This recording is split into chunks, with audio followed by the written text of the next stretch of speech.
Nüüd me lähme valmistama endale ühe maitsva magustoidu, kasutades selleks ainult värsket ja parimat toorainet. Ma usun, et see on kõikide lemmik, sest et see on imemaitsev ja see sulab suus ning seda saab süüa ka pulga otsast. Aga see ei ole pulgakomm, vaid hoopis midagi palju tervislikumat.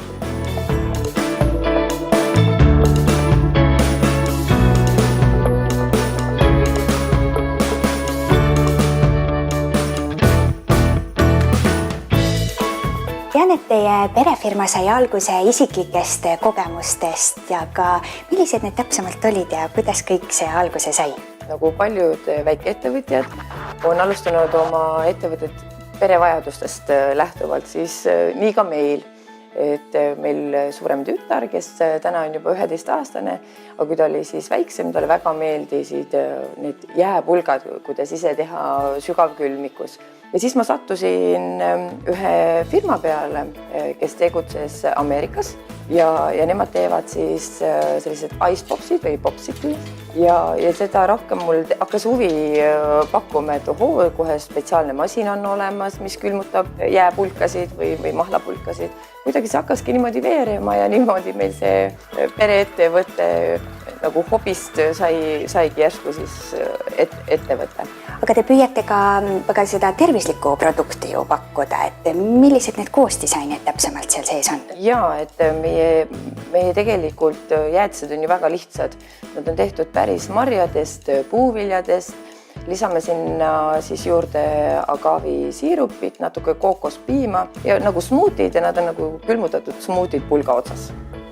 Ja teil on ju ka väga sellised huvitavad maitsekombinatsioonid loodud, väga erilised isegi ütleks. Mida te kindlasti soovitate proovida? No meie ise tahame, nagu meie toote nimegi ütleb, et on jäämari, et tahame väga ikkagi pakkuda inimestele just neid marja- ja puuviljajäätiseid. Meil on ka valikus siis šokolaadijäätis ja uskumatult populaarne on ka kookoskaramellijäätis, mida me üldse teeme India pähklite baasil. Et ma ei oskagi nagu öelda, et mida ma nagu soovitaksin, vaid eks siin inimeste maitsed ongi nii erinevad.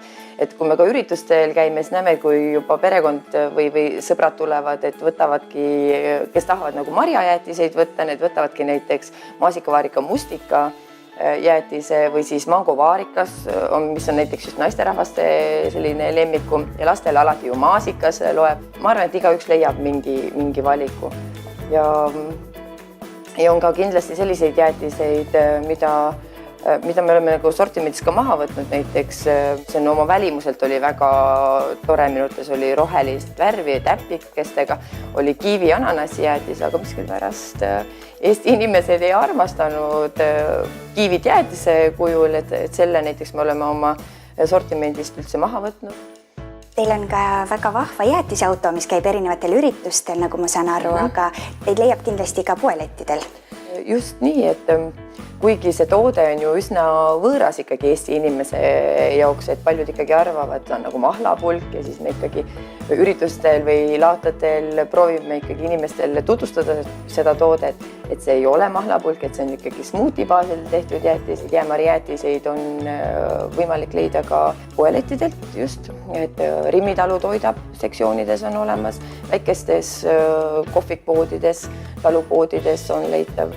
Et kõik meie müügikohad on leitavad ka Jäämari kodulehel ja tore on see, et ei ole ainult Tallinnas, vaid on täitsa võimalik üle Eesti Jäämari Saaremaalt, Muusaarelt, isegi Võrust ja Setomaal, suvel ka Setomaal oli meie jäätismüügil.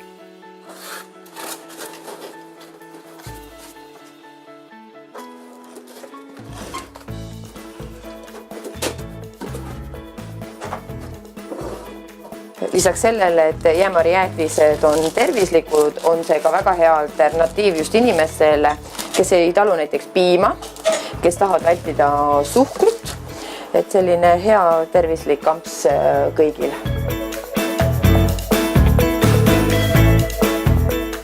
Vot siis, nii et ei ole iga jäätis üks suur kaloripomm. Näiteks see siin mangovaarika jäätis sisaldab kõigest 117 kalorit 100 grammi kohta.